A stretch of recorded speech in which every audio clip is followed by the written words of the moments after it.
السلام علیکم ورحمۃ اللہ وبرکاتہ۔ ازدان ملت اسلامی آپ تمام امتی کو ابو فضل کی طرف سے سلام عرض ہے۔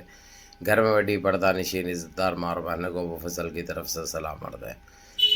بہرحال اللہ سے امید ہے آپ لوگ خیریت سے ہوں گے، اللہ کی حفاظت میں ہوں گے، ان ملونوں کی ملامت سے، ان فرقہ پرستوں کی فرقہ پرستی سے، ان درندوں کی درندگی سے، ان معاملینچروں کی معاملینچنگ سے محفوظ ہوں گے۔ اللہ آپ لوگوں کو اپنے حفظ و امان میں رکھے، اللہ اپنی حفاظت میں رکھے، اللہ ہر شر سے، ہر آبا سے آپ لوگوں کو محفوظ رکھے۔ بہرحال دیش کے حالات سے بھی آپ لوگ واقف ہیں، دیش کے باہر کے حالات سے بھی واقف ہیں، لیکن آج میں دیش کی خوشخبری ضرور گا آپ لوگوں کو۔ جہاں تک جو اذیتیں دی گئی تھی ایک مسلمان ہونے کے ناطے، ہمارے نمازوں پر، ہمارے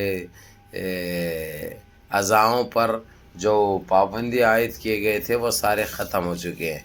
یہ ہمارے لیے بہت اچھی بات ہے، الحمدللہ رب العالمین۔ اللہ تعالیٰ لاکھ لاکھ شکر ہے، ہم اللہ کا شکر ادا کرتے ہیں۔ جہاں پر مسلمانوں کی اکثریت کم ہے وہاں پر لاؤڈ اسپیکر میں اذان دینے پر بھی پابندی عائد کی گئی تھی۔ مثال کے طور پہ مہاراشٹرا کے بھی کچھ شہریں ہیں، مدھیہ پردیش کے، تریپورہ کے، آسام کے، لیکن ان سارے چیزیں اب ختم ہو چکے ہیں۔ ساری گندگی ان کی ختم ہونے آ رہی ہے، ساری گندگی ختم ہونے آ رہی ہے، کیونکہ آج مدھیہ پردیش میں سارے پابندی ہٹا لی گئی ہے، جبکہ وہاں پہ آپ لوگوں کو اچھی طرح پتہ ہے بی جے پی کی سرکار ہے، بھاجپا کی سرکار ہے، اور جہاں جہاں بی جے پی کی سرکاریں تھی وہاں پر یہ گندگی مچائی گئی تھی ہمارے لاؤڈ اسپیکروں کو لے کے، ہماری اذاؤں کو لے کے۔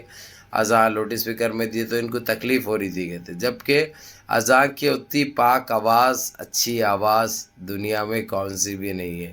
یہ شیطانیں، ان کی شیطانیت پوری کھج جاتی ہے، پوری ہوا چلے جاتی ہے، جہاں تک گونج جاتی ہے اذان کی وہاں تک شیطانیت ختم ہو جاتی ہے، لیکن ان خبیثوں کو کون سمجھائے۔ یہ لوگ بس گند مچانا، گندگی پھیلانا ان کا یہ مقصد تھا، یہ کام تھا، یہ لوگ انجام دے رہے تھے، لیکن ان کی جیسی کھینچے گئی، ان کے نڈلے پہ پاؤں، ان کی دم پہ پاؤں رکھا گیا، یہ لوگ تلملا اٹھے، چیخ اٹھے، چلا اٹھے۔ میں بہرحال شکر گزار ہوں اللہ اور اللہ کے حبیب کے بعد جی سی سی کے، قطر، کویت، عمان، بحرین، یہ 4 کنٹریوں نے جو سختی دکھائی، حالانکہ ملک ہیں چھوٹے، لیکن اللہ نے ان کو ایسا نواز رکھا ہے کہ ساری دنیا میں ان کی توتی بولتی ہے۔ یہ ایک حقیقت ہے، یہ ایک سچائی ہے جو نہ جھٹلانے سے ختم ہو سکتی ہے۔ تو بہرحال میرے عزیز دوستوں، میرے بھائیوں، مدھیہ پردیش میں آج یہ ڈیسائیڈ ہو چکا ہے، یہ لاگو ہو چکا ہے، اور لاؤڈ اسپیکر میں اذان دینے پر پابندی ہٹا لی گئی ہے، اب آپ دے سکتے ہیں۔ رہی بات تریپورہ اور آسام کی، ہو سکتا ہے شام تک یا کل تک وہاں سے بھی یہ پابندی ہٹ جائے گی۔ اور ان کو ایک چیتاونی یہ بھی ملی ہے، یہ گندگی دوبارہ یہ لوگ مسلمانوں کو لے کر جو ان کی گندی سوچ ہے، گندی ذہنیت ہے، ان کے گندے وچار ہیں، یہ کام کرنے والے نہیں ہیں، کیونکہ ان کو اب صحیح طریقے سے کٹہرے میں ٹھہرایا جا رہا ہے، ان کی ہر غلطی کا ان کو احساس دلایا جا رہا ہے، اور ان کو سزائیں بھی دینے کے لیے یہ لوگ تیار ہیں، لیکن یہ لوگ سزائیں نہیں برداشت کر سکتے، اس لیے لوگ ہر چیز کو مان رہے ہیں اور اپنی یہ غلطی کو بھی تسلیم کر رہے ہیں۔ ہم نے یہ جو کچھ بھی کیا یہ بہت غلط کیا، اس کے لیے ہم کو معاف کر دو، اس کے اوپر ہم سوچ و وچار کر رہے ہیں اور اس کے اوپر کام کر رہے ہیں، اور یہ پابندی ہٹا لی جائے گی۔ تریپورہ کے بعد آسام میں بھی ہو جائے گا، مہاراشٹر میں بھی ہو جائے گا،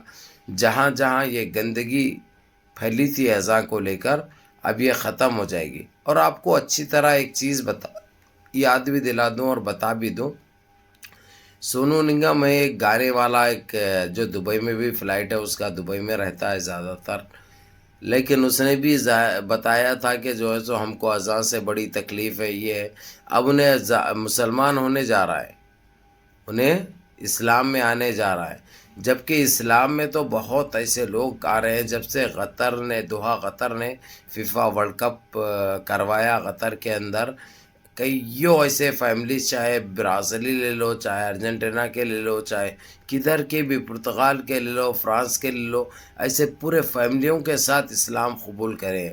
ماشاءاللہ خوش آئند بات ہے اور بہت اچھی بات ہے. جس کو جو کرنا چاہے وہ کر سکتے ہیں. الحمدللہ. نہ تو ان کو دعوت دینا بات الگ ہے، لیکن کسی کے اوپر زبردستی یا کسی کے اوپر ایسا زیادتی کرنا وہ بالکل غلط بات ہے. لیکن ماشاءاللہ یہ لوگ اپنی مرضی سے اور اپنی فیملیوں کے ساتھ یہ چیز کرے ہیں، نیک کام کر رہے ہیں، اچھے کام کر رہے ہیں. ان کو اچھا برا پتہ چل چکا ہے، اور ایسے فیملی سالوں سے یہ لوگ فالو کر رہے تھے اسلام کو، اور قرآن پاک کو پڑھ رہے تھے، قرآن پاک کو سمجھنے کی کوشش کر رہے تھے. اس سے یہ لوگ خوش ہو کر یہ کام انجام دیا ہے. بہرحال میرے عزیز دوستوں، میرے بھائیوں، ایک صبح آپ لوگوں کو اچھی خبر آئی ہے، اس لیے آپ لوگوں کو شام ہوتے ہوتے یہ بتا رہا ہوں کہ الحمدللہ اللہ کا لاکھ لاکھ شکر ہے. اب یہ سرکاری طور پر اعلان بھی ہو جائے گا، اور یہ سختی سے نمٹا جائے گا، اور بتا دیا جائے گا کہ یہ گندگی جہاں پہ بھی جو بھی کریں گے وہ اسٹیٹ ذمہ دار ہوگا، وہاں کے وزیر اعلیٰ ذمہ دار ہوں گے. اس لیے کسی کو کسی کے اس سے اعتراض کرنے کا کوئی حق اور کوئی اختیار نہیں ہے. یہ ایک بہت اچھی بات ہے، کیونکہ کافی ایسے لوگ تھے، ایسے مسلمان تھے جو پریشان ہو رہے تھے، مایوس ہو رہے تھے، ان کو دلی تکلیف ہو رہی تھی کہ ایک ٹائم سے، جب سے بھارت بنا، جب سے یہ لوگ اعتراض نہیں کر رہے تھے، ان کو یہ اذائیں سب سے خوبصورت آواز نظر آتی تھی کل تک. لیکن یہ گندگی ان کے دماغوں میں، ان کے دلوں میں یہ کہاں سے آ گئی کہ یہ لوگ اب اذان جیسی پوتر چیز کو، اذان جیسی اچھی پاک چیز کو بھی یہ لوگ اعتراض کر رہے ہیں. لیکن اب ان کا یہ ایک چلنے والی نہیں ہے. یہ جتنے مٹھی بھر کے یہ متر پینے والے ہیں ان کے اوپر کارروائی کی جائے گی، ان کے اوپر ایکشن لیا جائے گا. اور اگرچہ کسی کو اعتراض ہے کہ یہ سننا نہیں چاہتے تو کان میں کچھ بھی رکھ لو، روئی رکھ لو بھائی، یا کپڑا رکھ لو. تم لوگ کیا کرنے کا ہے، تم لوگ سنو مت. وہ کون سا یہ بول رہے ہیں ہم سن کے جو ہے سو تم لوگ بھی مسجد کو آؤ. تم لوگ مت سنو، اور تم کو کوئی لینا دینا نہیں ہے، تم کو کوئی واسطے نہیں ہے تمہارے سے. کوئی تمہارے گھراں کدھر ہے، تمہارے بستیاں کدھر ہے، تم رہتے کدھر ہے تمہارے شہروں کے اندر. لیکن یہ گندگی برپا کرنا، گندگی مچانا، لوگوں کے دلوں کو تکلیف دینا، ٹھیس پہنچانا. اب کیا ہوا، تم لوگ اتنا گندگی کر کے بدنام ہوئے. بدنامی کے علاوہ کچھ ملا کچھ نہیں. ان اللہ مع الصابرین. ہم صبر کرتے گئے، اللہ سبحانہ تعالیٰ ہمارے راستے خود بخود بناتے گئے. بہرکیف میرے عزیز دوستوں، میرے بھائیوں، یہ آپ لوگوں کو میسج بہت ضروری تھا جو کہ مل رہا ہے اور بتا رہا ہوں میں. اور دوسری خبر آپ لوگوں کو آج کے یا سنے ہوں گے صبح میں آپ لوگ، بابری مسجد کو لے کر جس طریقے سے انہوں نے اب ایک ٹائم مانگا ہے 27 دسمبر، یعنی یہ 6-7 دن کا. 6-7 دن کے اندر ان کو وہ کام ان کا جو کر کے رکھے ہیں اس کو ختم کرنے کا ہے. اس کے بعد ہم کو کچھ کرنے کی ضرورت نہیں ہے. لوگ زمین بھی حوالے کر دیتے ہیں. تو انشاءاللہ تعالی ہم بابری مسجد ہر کنٹری سے آ رہے ہیں آفرز بنانے کے لیے، لیکن الحمدللہ وہ جائے گا. میں جہاں تک سمجھتا ہوں مرحوم وزیر اعظم جو کویت کے تھے، شیخ سعد عبداللہ الصباح، ان کی دختر شیخہ عائشہ بنانا چاہی تھی، اور سب سے پہلے وہ اپنے نیک تمناؤں کا اظہار کیا تھا. اس لیے زیادہ تر چانسز انہی کو ملنے کے چانسز ہے. بہرکیف میرے عزیز دوستوں، میرے بھائیوں، ایک تاریخی مسجد بننے جا رہی ہے. الحمدللہ ہماری بابری مسجد کو شہید کر کچھ ٹائم کے لیے ہم کو رسوا ضرور کیا یہ لوگ، تکلیف ہمارے دلوں کو ضرور دی، لیکن اس میں بھی ہم کامیاب ہونے جا رہے ہیں. یہ ہم کو دوہری خوشی ہے. الحمدللہ ایک آج لاؤڈ اسپیکر میں اذان کو لے کر ایک خوشی ہم کو ملی، دوسری خوشی ہم کو بابری مسجد کی ملی.